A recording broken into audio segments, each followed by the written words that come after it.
ħabib ta' Rodrik Kassar, Stephen Sejkel, xiet li kelmu wara li ġara l-każ u qal li Kassar qallu li l-funeral li jmiss se jkun tiegħu.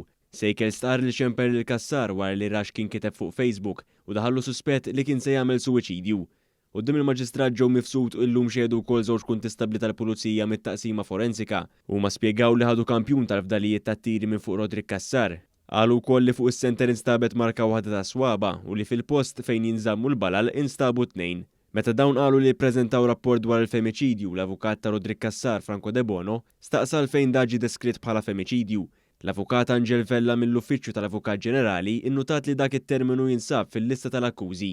Madankollu Dr. De Bono qal li l-ġurija trid tiddeċiedi hux femiċidju jew le. F'mument minnhom mara li tiġi mill-vittma talbet lid-difiża biex tieqaf turi ċerti ritratti. Iżda l-avukat Franco De Bono qal li kienet jagħmel xogħlu.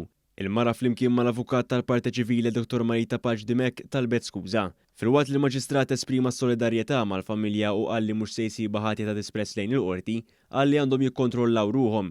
Kemm il-qorti kif ukoll id-difiża aċċettaw l-apoloġija tal-mara. Xedu wkoll rappreżentanti tal-kumpaniji tal-komunikazzjoni Epic Go u Melita li ppreżentaw rapport ta' telefonati u l-postijiet minn fejn saru.